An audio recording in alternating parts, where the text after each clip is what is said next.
If you're still buying into the 1960s Mad Men definition of what copywriting is, witty one-liners, clever slogans, and a cutthroat anything-it-takes approach to sales and marketing, then I'm sorry, but you've got it all wrong, especially today. Thanks to digital marketing, the explosion of social media, AI, and, automated everything, the question to what is copywriting has massively changed in the last few years alone. In this video, I'm going to talk about what the job of a copywriter really looks like today and the 3 copywriting skills you should be investing in pronto. Keep watching.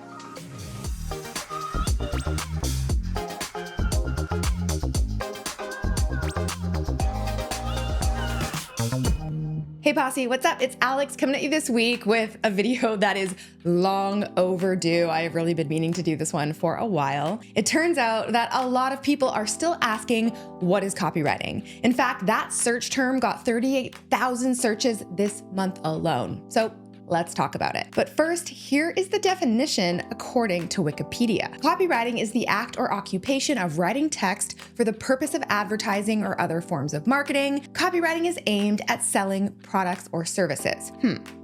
Okay, yes, now to be clear, that is not wrong. It's just leaving out a lot of stuff. It is pretty outdated in my opinion right now in 2025. At the end of this video, I'm gonna share my modern definition of what copywriting is. But first, let's talk about how and why it has changed. I mean, what in the heck happened? Well, to really understand how copywriting has changed over the years, we need to go all the way back to the 15th century. When the printing press was industrialized, it paved the way for the first form of mass-produced widespread copywriting, the newspaper. And back then, newspaper ad copy was clear, short, focused simply on problem solutions, and in many cases, very, very direct. And to be honest, advertising didn't really change much for quite a while. That is, until the Mad Men era of copywriting and marketing revolutionized the industry and formed the definition of copywriting that many still rely on today. As the market grew more sophisticated and options became more plentiful, writing attention-grabbing hooks became way more important. And it was during this time that copywriters started using psychology and storytelling and status and ego and emotion in their writing. Copywriters needed to know how to capture attention, keep attention, and how to persuade a person to buy this product over the growing number of alternatives that were quickly becoming available in the marketplace. And of course, this is even more relevant today. Thanks to the rise of the internet and digital marketing and social media, there has never been more noise competing for your audience's attention. And that is why I always say attention is the most valuable currency in marketing that will never change. But unlike before, getting attention is no longer enough.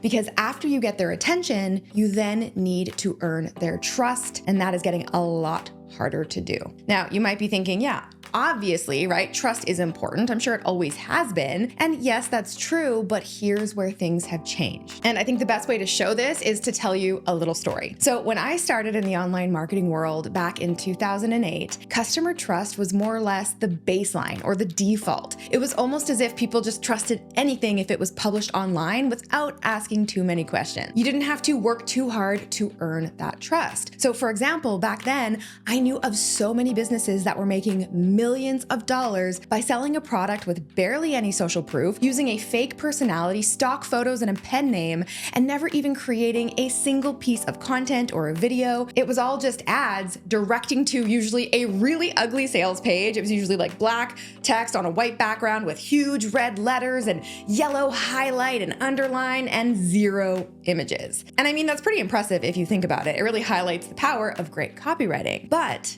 let's think about this for a second. Today, no matter how good the copy is, would you buy any product online that didn't have believable and real customer reviews or social proof, or it wasn't backed by a brand or a person who had at least some credibility or authority, or that you could verify was in fact a real person? No. Why? Because we're smarter than ever before, and unfortunately, many of us have been scammed one too many times before. When you combine that with the flood of regurgitated, hypebeast, boring, watered-down content that all kind of sounds the same, it's really no wonder that skepticism and distrust are now the new default, which means winning the marketing game today is no longer as simple as gaining and keeping your prospects' attention, because after you do that, you then need to gain and keep their trust. And that makes our job as marketers, as copywriters, and as business owners a lot different. And that job description of being a copywriter just got a major update. Copywriting and marketing today is not about just knowing how to write catchy hooks or persuading a person to click on the buy now button. Sure, well, you do still need those skills. They alone are not enough. So what does copywriting actually look like right now, today in 2025?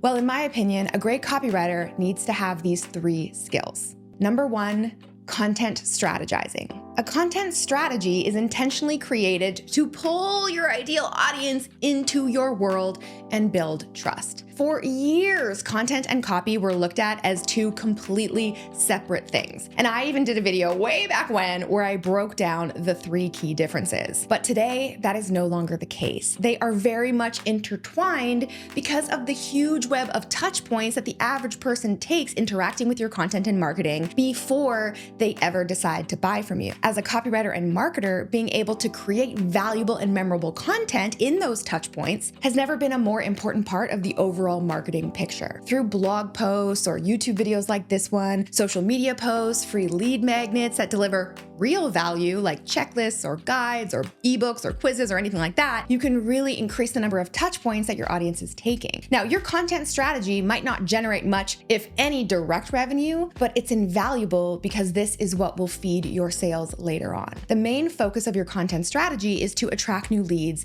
and build trust. And you want to create as many of those micro conversions and touch points as possible because those are leading indicators of how likely that person is to buy from you later on. So to help build out your content strategy or a content strategy for your clients, if you're a copywriter, I recommend following a 3-tier approach where you have top of the funnel posts, middle of the funnel posts, and bottom of the funnel posts or content in general. It'll look slightly different for every type of brand, but here's a general guideline to get you started thinking about your content strategy. 1, pull them into your world with that top of the funnel content. So this should be more of that broad appeal that your non-followers might find interesting, but of course still related to what you teach or what you offer. These can be things like funny memes or opinions or quotes, anecdotes, stats, relatable stories, polls with the goal of, again, pulling people into your world. Your CTAs for this type of content should be dead simple. You want your audience to follow you for more. Now, the second type of content is that middle of the funnel content where you're educating and building trust. So once a new lead comes into your world and decides, hey, you know what?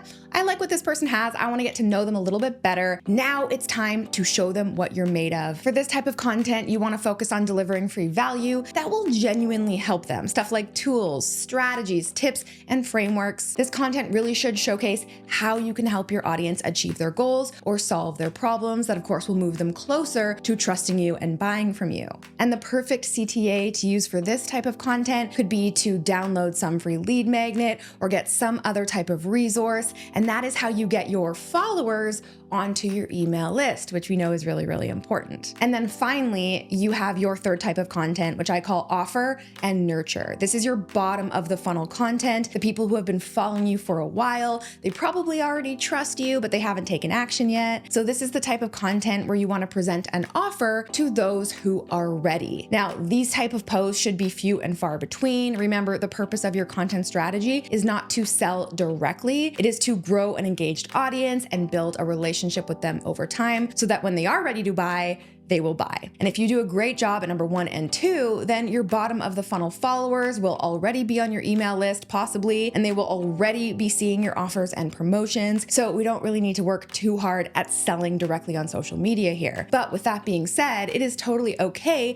to present an offer every now and then. You just don't want to do this like all the time, or you might throw a massive wrench into all this work you've been doing to build up trust and to really get your most loyal followers to stick around. And a word of caution here. Creating content faster is not the answer. It's about connecting with the right people deeper. So be careful about creating content just for the sake of creating content or using AI to generate fast and cheap content that essentially says nothing. Your content needs to say something. It needs to make people feel something. You need to be using your heart and your brain to connect with your audience, to nurture that relationship with them so that if they aren't yet ready to buy from you, that is totally okay. They are still going to stick around. Can AI help you generate ideas? Of course, but trying to over-automate or shortcut this step is a big mistake. If you want to dive deeper into building out a content strategy, then definitely grab a copy of my social media cheat sheet and check out my social media lead generation tutorial. I will link both of those for you in the description box below. All right, so now let's move on to the second most important skill you need as a copywriter: marketing. So now that we've started to bring new leads, into your world and you're getting them on your email list, it is time for the next phase of a copywriter's job to kick in. And this is more of the traditional stuff that we typically associate with the former definition of copywriting. And yes, it is still totally important. I'm talking about writing ads and landing pages and sales pages and emails. This is where strategy and problem solving and sequencing and formulas and psychology and funnels and sharing real specific results come in, where leads are taken through a funnel and they're presented with an offer. But the key here is that this is a continuation of your content strategy. You're still working on connecting with your audience. You're still building trust and delivering value through your email list. You can't just stop doing that when it comes time to sell something. In fact, I would argue that you want to do even more of it. You need to show your audience that you deeply understand them, what they're going through, their problems, what they care about, and that you care about their results and the outcome. Knowing how to write punchy headlines and persuasive ad copy is important, of course, but even more important is knowing how to write conversationally, knowing how to write a great story that evokes emotion in the reader and empathizes with their pains, fears, and desires. Knowing how to effectively research what those pains, fears, and desires even are. Knowing how to use psychological triggers and storytelling, how to identify and address objections, and how to sell without being forceful or pushy. And that is what makes marketing effective. And if you want to learn how to write copy like that, make sure to check out my Write and Ignite challenge, where you'll learn my step-by-step process for writing a compelling and persuasive sales page that connects and converts. All right, now we need to talk about the third and arguably most important copywriting skill today. Yes, I am talking about branding. The key to any successful business today is not just knowing how to bring in new leads and then, of course, how to convert them into customers. It's knowing how to keep them around for the long term. It's knowing how to create a place where people actually like to hang out online, right? A community that they feel like they belong in. So even if there is a cheaper alternative elsewhere, which there is, they would never dream of leaving. The goal of any copywriter, marketer, or business owner should be to keep your best customers coming back again and again and again. And this is really where branding plays such a critical role. I'm talking about messaging, belonging, identities, values, and creating that long-term sense of loyalty. This is why you do what you do, how you communicate with your customers, and the vibe you set inside your programs and offers or with your customer support to create that sense of community. This should all be intentional based on the impact you want to create. So often branding is just thought of as like a color scheme or a font or a logo, or maybe the lingo or tagline that a brand uses. And while that is certainly part of it, it is nowhere near the full picture. If you want to dig deeper into branding and learn how to create that full picture brand voice experience, make sure to download my free brand voice checklist in the description box below. So you heard it here, Posse. In 2025, we are redefining what real copywriting is. So are you ready for this? This is my modern definition of copywriting, and it's a long one. Copywriting is content strategy. Copywriting is customer psychology. Copywriting is brand messaging. Copywriting is building trust. Copywriting is getting into the hearts and minds of your customers. Copywriting is crafting a cohesive buying experience. Copywriting is getting and keeping attention. Copywriting is overcoming objections. Copywriting is solving problems. Copywriting is strategizing offers. Copywriting is planning sales funnels and launches. Copywriting is testing new hooks, new headlines, and new CTAs. Copywriting is crafting a brand voice. Copywriting is storytelling. Copywriting is identifying the right case studies and testimonials to use in your marketing and where to use them. Copywriting is translating scientific, technical, or academic language into relatable messaging that makes an impact. Copywriting is sales. Copywriting is communication. Copywriting is meaningful marketing. And that is exactly what I teach here at the Copy Posse and right here on my YouTube channel. So give me a thumbs up below if you want to see more videos like this one. And while you're at it, go ahead and subscribe. And don't forget to ring that bell to be notified when my next video goes live. And if you want to check out all of my step-by-step video programs where I outline every single strategy and formula that I have used to build my business, go ahead and check out my programs below. I have definitely got something to help you with everything from writing a sales page to email sequences, to building a brand voice that resonates with your dream customers. I hope you found this video helpful. I will see you next week. Until then, I'm Alex. Ciao for now. All right, guys, if you enjoyed that video, make sure to check out the next one from me right here. And you can click right here to get a free gift. Listen to this. Average person is bombarded with 10,000 marketing messages every single day, which begs the question, in a world where attention is the most valuable commodity, how do you command it instead of demand it? In this video, I'm going to walk you through how to create a spectacular, never the same, totally unique brand voice that helps you stand out. Keep watching.